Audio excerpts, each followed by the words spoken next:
Hi dears, welcome back to Xylem learning. എല്ലാവരും അടിപൊളിയായിട്ടിരിക്കുന്നല്ലോ. അപ്പൊ നമ്മുടെ 10th CBSE ഇതാ കോൺസെപ്റ്റ് റിവിഷൻസും ലൈവുകളും PYQ സീരീസും ഒക്കെ നമ്മൾ അടിപൊളിയായിട്ട് പോകുന്നുണ്ട്. അപ്പോൾ ഏറ്റവും ഇമ്പോർട്ടന്റ് ആയിട്ടുള്ള മറ്റൊരു കാര്യമുണ്ട്. നമ്മുടെ ഫസ്റ്റ് ചാപ്റ്റർ ആയിട്ടുള്ള ലൈഫ് പ്രോസസ്സിൽ നിങ്ങൾക്ക് ഭയങ്കര ടഫ് ആയിട്ടുള്ള പഠിച്ചിട്ട് ഇപ്പോഴും കൺഫ്യൂഷൻ വരുന്ന ഒരു പ്രധാനപ്പെട്ട ഭാഗമാണ് നമ്മുടെ സർക്കുലേറ്ററി സിസ്റ്റം എന്ന് പറയുന്നത്. ഈ സർക്കുലേറ്ററി സിസ്റ്റം നമുക്കിതാ ഈ ഒരു ഒറ്റ വീഡിയോ കൊണ്ട് കംപ്ലീറ്റ് പഠിക്കണം. ഹാർട്ടിന്റെ സ്ട്രക്ചർ, അതിന്റെ ഫ്ലോ, അതുപോലെ തന്നെ സർക്കുലേഷൻ, ഡബിൾ സർക്കുലേഷൻ എന്താണെന്നൊക്കെ ഡീറ്റെയിൽ ആയിട്ട് തന്നെ പഠിക്കാം.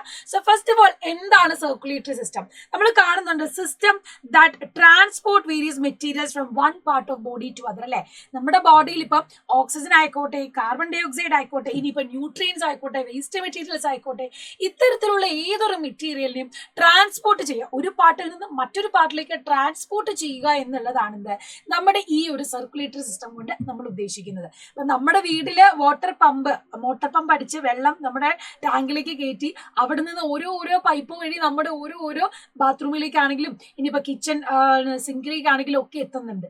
ഇതേപോലെ തന്നെ നമ്മുടെ ബോഡിയിലും സ്പെസിഫിക് വെസൽസും വെയിൻസും കാര്യങ്ങളൊക്കെ ഉണ്ട്. അതിലൂടെയാണ് ഈ പറയുന്ന സർക്കുലേഷൻ ഒക്കെ നടക്കുന്നത്. സോ സർക്കുലേറ്ററി സിസ്റ്റം എന്ന് പറയുമ്പോൾ it carries materials like gases, digested food, waste material. അല്ലെ, ഗ്യാസസ് ട്രാൻസ്പോർട്ട് ചെയ്യുന്നുണ്ട്, ഡൈജസ്റ്റഡ് ഫുഡ് ട്രാൻസ്പോർട്ട് ചെയ്യുന്നുണ്ട്, അതുപോലെ തന്നെ വേസ്റ്റ് മെറ്റീരിയൽസും ട്രാൻസ്പോർട്ട് ചെയ്യുന്നുണ്ട്. അപ്പൊ വളരെ ഇമ്പോർട്ടന്റ് ആയിട്ടുള്ള ഒന്നാണ് എന്ത്, ഈ സർക്കുലേറ്ററി സിസ്റ്റം. ഇനി നമ്മുടെ സർക്കുലേറ്ററി സിസ്റ്റം എന്ന് പറയുമ്പോൾ അതിൽ ബ്ലഡ് അടങ്ങിയിട്ടുണ്ട്. ഈ ബ്ലഡിൽ തന്നെ പല ടൈപ്പ് ഓഫ് സെല്ലുകൾ അടങ്ങിയിട്ടുണ്ട്. ഇനി ഹാർട്ട് അടങ്ങിയിട്ടുണ്ട്, അതുപോലെ തന്നെ ബ്ലഡ് വെസൽസും ഉണ്ട്. അപ്പൊ സർക്കുലേറ്ററി സിസ്റ്റം എന്ന് പറയുമ്പോൾ അതിൽ പ്രത്യേകം നിങ്ങൾ ഓർക്കണം, ബ്ലഡ് ഉണ്ട്, ദെൻ ബ്ലഡ് വെസൽസുകൾ ഉണ്ട്, കൂടാതെ ഏറ്റവും പ്രധാനപ്പെട്ട നമ്മുടെ പമ്പിംഗ് ഓർഗൻ ആയിട്ടുള്ള ഹാർട്ടും അടങ്ങിയിട്ടുണ്ട്. അപ്പോൾ ബ്ലഡ് നമ്മൾ എടുക്കുമ്പോൾ what are the different components of blood? Blood എന്ന് പറയുമ്പോൾ അതിൽ പ്ലാസ്മയുണ്ട്, transport nutrients, proteins and antibodies to all parts of the body. അല്ലെ, എല്ലാ ബോഡി പാർട്സിലേക്കും ന്യൂട്രിയൻസും പ്രോട്ടീൻസും അതുപോലെ തന്നെ ആന്റിബോഡീസ് ഒക്കെ ട്രാൻസ്പോർട്ട് ചെയ്യുന്ന ഒരു വൈറ്റ് പെയിൽ കളറിലുള്ള വാട്ടറി റീജിയനെയാണ് നമ്മൾ എന്ത് പറയുന്നത്, പ്ലാസ്മ എന്ന് പറയുന്നത്. അപ്പൊ ബ്ലഡിന് ആ ഒരു ഫ്ലൂയിഡ് ടെക്സ്ചർ കൊടുക്കുന്ന എന്താണ്, ഈ ഒരു പ്ലാസ്മയാണ്. അടുത്തത് നമ്മുടെ ബ്ലഡ് കമ്പോണൻസ് വരുന്നത് ബ്ലഡ് സെല്ലുകൾ. അതിൽ ഒന്നാമത്തേത് WBC, രണ്ടാമത്തേത് RBC, മൂന്നാമത്തേതാണെന്ത്, പ്ലേറ്റ്ലെറ്റ് എന്ന് പറയുന്നത്. അപ്പൊ WBC എന്ന് പറയുമ്പോൾ നമുക്കറിയാം ഫൈറ്റ് ഇൻഫെക്ഷൻസ് ആണ്. പല ടൈപ്പ് ഓഫ് WBCs നമ്മൾ കാണുന്നുണ്ട്. ന്യൂട്രോഫിൽ, മോണോസൈറ്റ്, ലിംഫോസൈറ്റ്, ഇവരൊക്കെ എന്താണ്, നമ്മുടെ ബോഡിയുടെ ഇമ്മ്യൂൺ സിസ്റ്റം ആണ്. ഇൻഫെക്ഷൻസ് വരുമ്പോൾ അല്ലെങ്കിൽ ഒരു ഫോറിൻ ബോഡി നമ്മുടെ ബോഡിയിൽ കയറുമ്പോൾ അതിന്റെ ആ ഒരു ഇൻഫെക്ഷനെ ഫൈറ്റ് ചെയ്യുന്നത് നമ്മുടെ WBCs ആയ വൈറ്റ് ബ്ലഡ് സെൽസ് ആണ്. ഇനി RBCയിലേക്ക് വരുമ്പോഴോ, they contain haemoglobin that impart red colour to blood. നമ്മുടെ ബ്ലഡിന് റെഡ് കളർ കൊടുക്കുന്നത് ഈ RBCയിലുള്ള ഹീമോഗ്ലോബിൻ ആണ്. അത് മാത്രമല്ല, ഇവരെന്ത് ചെയ്യുന്നു, ദേ transport oxygen and carbon dye oxide. നമ്മുടെ ബ്ലഡിലൂടെ ഓക്സിജനെയും കാർബൺ ഡൈ ഓക്സൈഡ് ക്യാരി ചെയ്യുന്ന ഒരു പ്രധാനപ്പെട്ട ആളെന്ന് പറയുന്നത് ഈ RBC ആണ്. RBCയിലുള്ള ഹീമോഗ്ലോബിൻ ആണ് ഇവരെ ക്യാരി ചെയ്ത് കൊണ്ടുപോകുന്നത്. ആൻഡ് മൂന്നാമത്തെ ആള് നമ്മുടെ പ്ലേറ്റ്ലെറ്റ് ആണ്. They are involved in clot formation. നമ്മുടെ കൈയും കാലൊക്കെ മുറിയുന്ന സമയത്ത് അവിടെ ബ്ലഡ് ക്ലോട്ടിംഗ് നടത്തി ആ ഒരു ബ്ലീഡിങ്ങിനെ പ്രിവെന്റ് ചെയ്യുന്നത് ആരാണ്, നമ്മുടെ പ്ലേറ്റ്ലെറ്റുകളാണ്. അപ്പൊ പ്ലേറ്റ്ലെറ്റുകൾക്ക് ബ്ലഡ് ക്ലോട്ടിങ്ങിലാണ് പ്രധാനപ്പെട്ട റോൾ എന്ന് പറയുന്നത്. ഇനി നമുക്ക് അടുത്തതിലേക്ക് നോക്കാം. കമ്പോണൻസ് ഓഫ് ബ്ലഡ് എന്ന് പറയുമ്പോൾ ഞാൻ പറഞ്ഞു പ്ലാസ്മയും ഉണ്ട്, സെൽസും ഉണ്ട്. സെൽസിൽ വരുന്നതാണ് RBC, WBC, പ്ലേറ്റ്ലെറ്റ്സ്. ഇനി what are the functions of plasma? നമ്മൾ ഈ പറയുന്ന പ്ലാസ്മ എന്തിനൊക്കെ ഹെൽപ്പ് ചെയ്യുന്നു? Help to build immunity, maintain blood volume, blood pressure, transport nutrients to tissues, transport waste for removal and maintain electrolytic balance. അപ്പം ഈ plasma എന്ന് പറയുന്നത് ഇമ്മ്യൂണിറ്റിയിൽ റോളുണ്ട്, അതുപോലെ തന്നെ ബ്ലഡ് വോളിയത്തിന് കൺട്രോൾ ചെയ്യാൻ റോളുണ്ട്, ഇനി ബ്ലഡ് പ്രഷർ റെഗുലേറ്റ് ചെയ്യാൻ റോളുണ്ട്, അതുപോലെ തന്നെ ന്യൂട്രിയൻസിനെ ട്രാൻസ്പോർട്ട് ചെയ്യുന്നു ആൻഡ് വേസ്റ്റിനെ റിമൂവ് ചെയ്തും കളയുന്നുണ്ട്. അപ്പൊ ഇത്തരത്തിൽ പല ഫങ്ഷൻസ് ആണ് നമ്മുടെ ഈ പ്ലാസ്മ ചെയ്യുന്നത്. ഇനി നമ്മുടെ റെഡ് ബ്ലഡ് സെൽസ് അല്ലെങ്കിൽ WBCs, പ്ലേറ്റ്ലെറ്റ്സ് എടുത്താലോ, ഇവരാണ് പ്രധാനപ്പെട്ട നമ്മുടെ ബ്ലഡ് സെൽ എന്ന് പറയുന്നത്. ഞാൻ പറഞ്ഞു RBC എന്ത് ചെയ്യുന്നു, ഓക്സിജന്റെ മോളിക്യൂളെ ക്യാരി ചെയ്യുന്നു, അതുപോലെ തന്നെ കാർബൺ ഡൈ ഓക്സൈഡിന്. അത് ക്യാരി ചെയ്യുന്നത് ആരാണെന്ന് ഓർത്തു വെക്കുക, ഹീമോഗ്ലോബിൻ ആണ് എന്നും കൂടെ ഓർത്തു വെക്കുക. ഇനി WBCs എന്ന് പറയുമ്പോൾ എഗെയിൻസ്റ്റ് ഇൻഫെക്ഷൻസിനെ എഗെയിൻസ്റ്റ് ആയിട്ട് അതിനെ ഫൈറ്റ് ചെയ്ത് അതിനെ നശിപ്പിക്കാൻ വേണ്ടിയിട്ട് റോളുള്ളവരാണ്. പ്ലേറ്റ്ലെറ്റ്സ് ക്ലോട്ടിങ്ങിന് വേണ്ടിയിട്ടുമാണ്. ഇനി സർക്കുലേറ്ററി സിസ്റ്റം ഞാൻ പറഞ്ഞു, നമ്മുടെ ബോഡിയിൽ ബ്ലഡിനെ ക്യാരി ചെയ്യാൻ സ്പെസിഫിക് ബ്ലഡ് വെസൽസുകൾ ഉണ്ട്.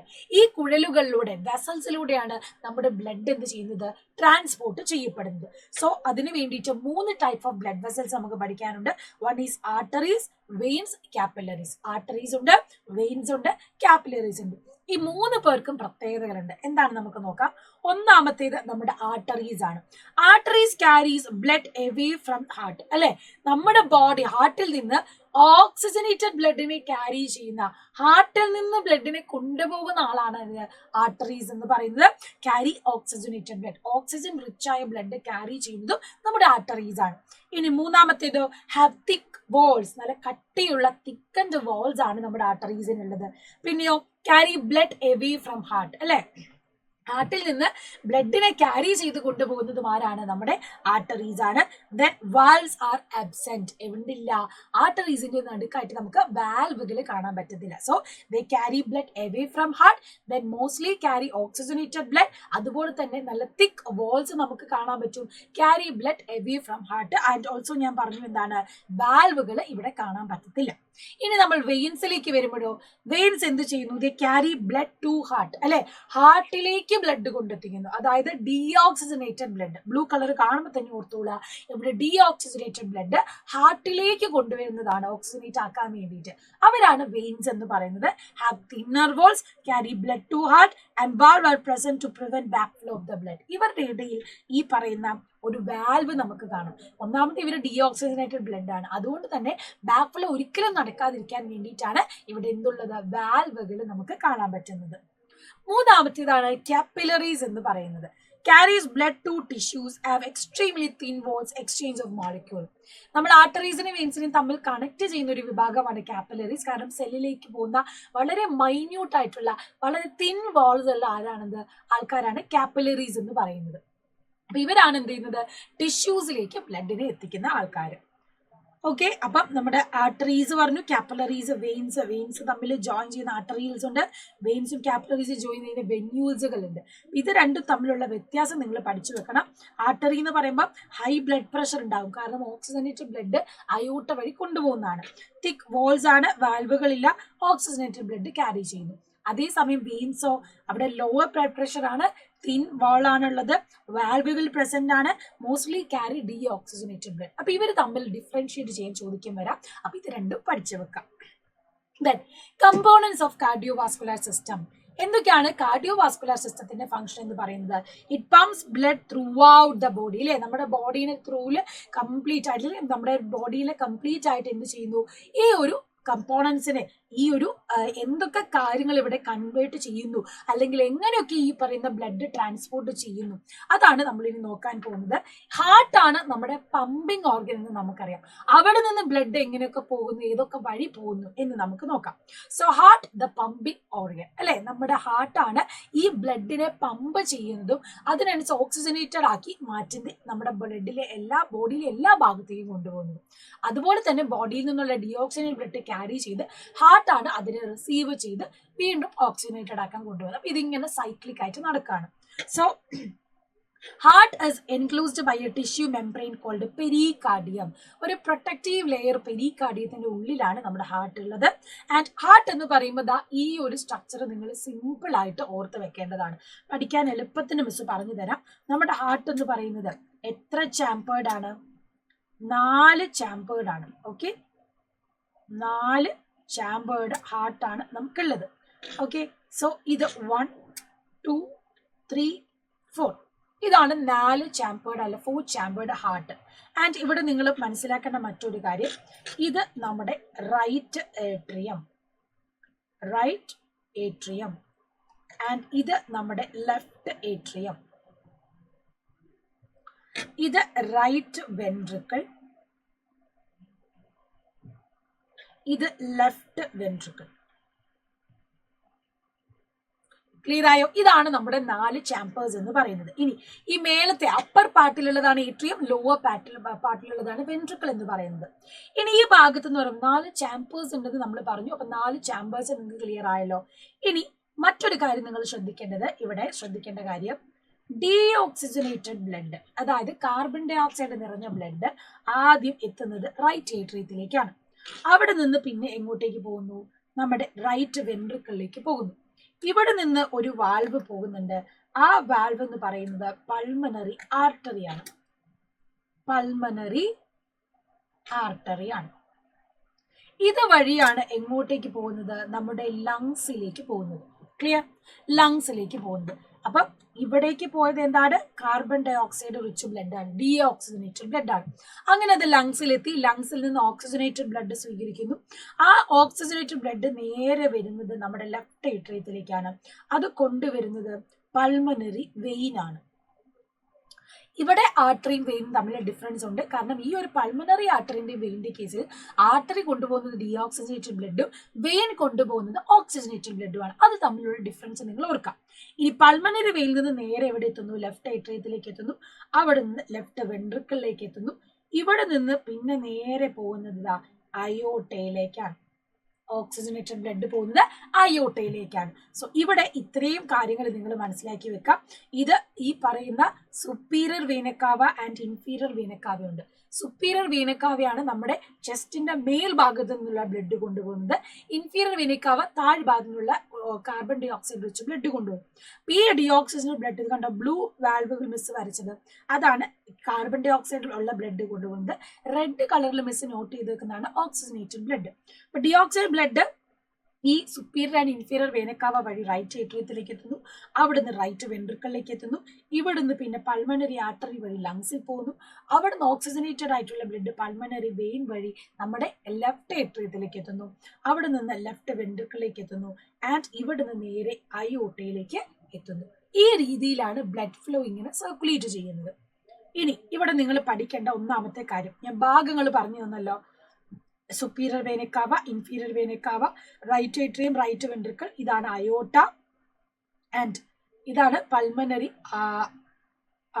ഇതാണ് പൾമണറി ആർട്ടറി, ഇത് പൾമണറി വെയിൻ ആണ്. ഇവിടെ നിങ്ങൾക്ക് ലെഫ്റ്റ് ഏട്രിയം കാണാം, ലെഫ്റ്റ് വെൻട്രിക്കിളും കാണാം. ഇതാണ് ഹാർട്ടിന്റെ ടിപ്പിക്കൽ സ്ട്രക്ചർ എന്ന് പറയുന്നത്. ഇനി ചാമ്പേഴ്സ് ഓഫ് ഹാർട്ട് ഞാൻ പറഞ്ഞു കഴിഞ്ഞു.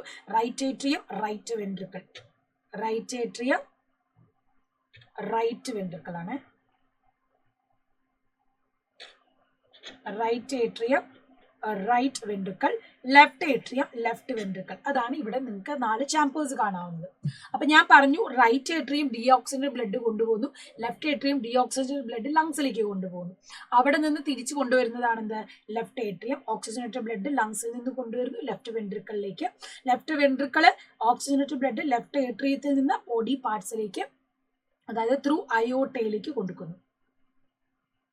ഓക്കെ, യെസ്, അതാണ് 4 ചാമ്പേഴ്സ്. ഇനി വെസൽസ് ഓഫ് ഹാർട്ട് ആണ്. അതായത് ഇവിടെ നിങ്ങൾക്ക് കാണാം സുപ്പീരിയർ വേനക്കാവയും ഇൻഫീരിയർ വേനക്കാവയും. Superior vena cava deoxygenated blood upper part of the ബോഡിയിൽ നിന്ന് റൈറ്റ് ഏട്രിയത്തിലേക്ക് കൊടുക്കുന്നു. അതേസമയം ഇൻഫീരിയർ വേനക്കാവയോ ഈ പറയുന്ന deoxygenated blood lower parts of the ബോഡിയിൽ നിന്ന് റൈറ്റ് ഏട്രിയത്തിലേക്ക് എത്തുന്നു. ഇതും ഈ ഓക്സിജനേറ്റഡ് ബ്ലഡ് ആട്ടോ. ഓക്കെ, ഇനി പൾമണറി ആർട്ടറി കാണുന്നുണ്ടല്ലോ, അതെന്ത് ചെയ്യുന്നു? ഡീഓക്സിജനേറ്റഡ് ബ്ലഡ് റൈറ്റ് വെൻട്രിക്കിളിൽ നിന്ന് ലങ്സിലേക്ക് കൊടുക്കുന്നു. ഇനി പൾമണറി വെയിനോ, അവിടുന്ന് oxygenated blood from lungs to left atrium. And aorta എന്ന് പറയുന്നതോ ഓക്സിജനേറ്റഡ് ബ്ലഡ് ഈ ലെഫ്റ്റ് വെൻട്രിക്കിളിൽ നിന്ന് ബോഡി പാർട്സിലേക്ക് കൊണ്ടുപോവാണ് ചെയ്യുന്നത്. ഇത്രയും വെസൽസ് ആണുള്ളത്. Superior vena cava, inferior vena cava, pulmonary artery, pulmonary vein, then aorta. ഇത്രയും വെസൽസുകൾ ഇവിടെ പഠിക്കാം. ഇനി വാൽവുകൾ ഉണ്ട്. ഹാർട്ടിന് ബാക്ക് ഫ്ലോ തടയാനായിട്ട് കുറച്ച് വാൽവുകൾ ഉണ്ട്. ഒന്നാമത്തേത് ഇതാ പൾമണറി വാൽവ്. ഇതാണ് പൾമണറി വാൽവ്. ഈ പൾമണറി വാൽവ് എന്ന് പറഞ്ഞാൽ റൈറ്റ് ഈ വെൻട്രിക്കിളിൽ നിന്ന് നമ്മുടെ ലങ്സിലേക്ക് പോകുന്ന അവിടെയുള്ള ഒരു വാൽവാണ്. അതായത് പൾമണറി ആർട്ടറിന് താഴെയുള്ള വാൽവാണ്. അതേപോലെ തന്നെ pulmonary വെയിനിൽ വാൽവുകളുണ്ട്. So blood flows from right ventricle through pulmonary valve to pulmonary artery and prevent backflow. Right വെൻട്രിക്കിളിൽ നിന്ന് പൾമണറി ആർട്ടറിയിലേക്ക് പോകുമ്പോൾ ബാക്ക് ഫ്ലോ തടയാൻ വേണ്ടിയിട്ടാണ് പൾമണറി വാൽവ് ഉള്ളത്. പിന്നെ നിങ്ങൾക്ക് അയോട്ടിക് വാൽവ് കാണാം. അതായത് ഇവിടെയാണ് അയോട്ട ഉള്ളത്. Blood flows from left ventricle through aortic valve to അയോട്ട, prevent back flow of blood. ഇവിടെ ലെഫ്റ്റ് വെൻട്രിക്കിളിൽ നിന്ന് ഈ അയോട്ട വഴി നമ്മുടെ ബോഡി പാർട്സിലേക്കാണ് പോവുക. അപ്പൊ ആ അയോട്ടയിൽ നിന്ന് ബാക്ക് ഫ്ലോ തടയാൻ വേണ്ടിയിട്ട് അവിടെ അയോട്ടിക് വാൽവ് ഉണ്ട്. ഇങ്ങനെ 2 വാൽവുകൾ. ഇത് കൂടാതെ നമ്മുടെ റൈറ്റ് ഏട്രിയം ലൈറ്റ് വെൻട്രിക്കിളിന്റെ ഇടയിൽ കാണുന്നതാണ് tricuspid valve. Separate right atrium right ventricle, prevent back flow to right atrium. അതേപോലെ തന്നെ ഇവിടെ ബൈക്കസ്മിഡ് ഉണ്ട്. It separate left atrium and left ventricle and prevent back flow of the blood. അപ്പൊ ഇതിന്റെ back flow തടയാനാണ് ഇവിടെ എന്തുള്ളത്, നമ്മുടെ ബൈക്കസ്മിഡ് വാൽവ്. അപ്പൊ 4 വാൽവുകൾ ഉണ്ട്. ഒന്ന് pulmonary valve, 2 aortic valve. Tricuspid valve right atrium right വെൻട്രിക്കിളിന്റെ ഇടയിലാണ്. ബൈക്കസ്മിഡ് വാൽവ് എവിടെയാണ്, നമ്മുടെ ലെഫ്റ്റ് ഏട്രിയം ലെഫ്റ്റ് വെൻട്രിക്കിളിന്റെ ഇടയിലാണ്. ഈ വാൽവുകൾ എല്ലാം ചെയ്യുന്നത് ബാക്ക് ഫ്ലോ പ്രിവെന്റ് ചെയ്യുക എന്നുള്ളതാണ്. ക്ലിയർ ആയല്ലോ? യെസ്. ഇനി നമുക്ക് നോക്കാനുള്ളത് കാർഡിയാക് സൈക്കിൾ എന്താണ്. Cardiac cycle may be defined as sequence of alternating contraction and relaxation of atria and ventricles in order to pump blood throughout the body. നമ്മുടെ ബോഡിയിൽ pumping നടക്കുന്നത് അത് കണ്ടിന്യൂസ് ആയിട്ട് നല്ല രീതിയിൽ നടക്കാൻ വേണ്ടിയിട്ടാണ് കാർഡിയാക് സൈക്കിൾ നമുക്കുള്ളത്. ഓക്കെ, അപ്പൊ 2 രീതിയിൽ ഡയസ്റ്റോളും സിസ്റ്റോളും ഉണ്ട്. ബ്ലഡ് ഫില്ലിംഗ് നടക്കുമ്പോൾ ആണ് ഡയസ്റ്റോൾ, നമ്മൾ ആദ്യം കേൾക്കുന്ന ആ സൗണ്ട് എന്ന് പറയുന്നത്. പിന്നെ സിസ്റ്റോളിക്കിലാണ് പമ്പിങ് നടന്നിട്ട് ഇതിനെ എന്ത് ചെയ്യുന്നത്, വിടുന്നത്. അപ്പൊ ഇവിടെ നമുക്ക് കാണാൻ പറ്റും ഡബിൾ സർക്കുലേഷൻ നമ്മുടെ ബോഡിയിൽ നടക്കുന്നുണ്ട്. അറ്റ് എ ടൈം ബ്ലഡ് 2 തവണ നമ്മുടെ ഹാർട്ടിലൂടെ പോകുന്നു. അതുകൊണ്ടാണ് നമ്മൾ ഇതിനെ ഡബിൾ സർക്കുലേഷൻ എന്ന് പറയുന്നത്. അതായത് 2 സർക്കുലേഷൻ ഉണ്ട്. ഒന്ന് പൾമണറി സർക്യൂട്ട്, ഒന്ന് പൾമണറി സർക്കുലേഷൻ എന്ന് പറയും. ദെൻ രണ്ടാമത്തേതാണ് സിസ്റ്റമിക് സർക്യൂട്ട്. ക്ലിയർ ആയോ? അപ്പൊ 2 സർക്യൂട്ട് ഉണ്ട്. ഒന്ന് പൾമണറി സർക്യൂട്ടും രണ്ടാമത്തേത് സിസ്റ്റമിക് സർക്യൂട്ടും ആണ്. ഇനി നോക്ക്, പൾമണറി സർക്യൂട്ട് എന്ന് പറയുമ്പോൾ നമ്മുടെ ഈ ഹാർട്ടിന്റെ ഈ റൈറ്റ് ഏട്രിയത്തിൽ നിന്ന് റൈറ്റ് വെൻട്രിക്കിളിലേക്ക് വന്ന ഡീഓക്സിജനേറ്റഡ് ബ്ലഡ് ഉണ്ടല്ലോ, ആ ഡീഓക്സിജനേറ്റഡ് ബ്ലഡ് പൾമണറി ആർട്ടറി വഴി ലങ്സിൽ പോയി പൾമണറി വെയിൻ വഴി നമ്മുടെ ലെഫ്റ്റ് ഏട്രിയത്തിലേക്ക് എത്തുന്നു. ഈ ഒരു സർക്കുലേഷനാണ് നമ്മൾ പൾമണറി സർക്കുലേഷൻ എന്ന് പറയുന്നത്. അതായത് ലങ്സിൽ പോയിട്ട് ഡിയോക്സിജനേറ്റഡ് ബ്ലഡിനെ ഓക്സിജനേറ്റഡ് ആക്കി തിരിച്ച് ഹാർട്ടിൽ വരുന്നു. ഇതിനെ നമ്മൾ പൾമണറി സർക്യൂട്ട് എന്ന് പറയുന്നു. ഇനി ഈ ബ്ലഡ് നമ്മുടെ ലെഫ്റ്റ് വെൻട്രിക്കിളിൽ നിന്ന് നമ്മുടെ അയോട്ട വഴി നമ്മുടെ ബോഡി പാർട്സിൽ പോയിട്ട് അവരുടെ ടിഷ്യൂവിൽ നിന്ന് ഓക്സിജനെ കൊടുത്ത് കാർബൺ ഡൈ ഓക്സൈഡിനെ സ്വീകരിച്ച് വീനക്കാവ വഴി നമ്മുടെ റൈറ്റ് ഏട്രിയയിൽ എത്തുന്നു. അപ്പൊ ഹാർട്ടിൽ നിന്ന് ബോഡി പാർട്സിലൂടെ പോയി തിരിച്ച് ഹാർട്ടിൽ എത്തുന്നു. അതായത് ഡീഓക്സിജനേറ്റഡ് ബ്ലഡായി മാറുന്നു. ഓക്സിജനേറ്റഡ് ബ്ലഡിനെ ടിഷ്യൂസിൽ കൊടുത്തിട്ട് ഡീഓക്സിജനേറ്റഡ് ബ്ലഡിനെ കൊണ്ടുവരുന്നതിനെയാണ് സിസ്റ്റമിക് സർക്യൂട്ട് എന്ന് പറയുന്നത്. ഓക്കെ, അപ്പൊ 2 സർക്യൂട്ട് നടക്കുന്നുണ്ട്. ഒന്ന് ലങ്സിലൂടെ പോയി വരുന്നത് പൾമണറി സർക്യൂട്ട്, ബോഡി പാർട്സിലൂടെ പോയിട്ട് വരുന്നത് സിസ്റ്റമിക് സർക്യൂട്ട്. സോ ഇങ്ങനെ 2 സർക്കുലേഷൻ നടക്കുന്നുണ്ട്. നമ്മൾ പറയുന്നതാണിത് ഡബിൾ സർക്കുലേഷൻ എന്ന് പറയുന്നത്. ഓക്കെ, അപ്പൊ സർക്കുലേഷൻ എന്തായാലും ക്ലിയർ ആയിട്ട് പഠിച്ചു വെക്കണം, വളരെ ഇമ്പോർട്ടന്റ് ആണ്. അപ്പോൾ pulmonary circuit, path of blood from right ventricle through the lungs and back to heart, carries deoxygenated blood to lungs and oxygenated blood to heart, composed of pulmonary artery and pulmonary vein.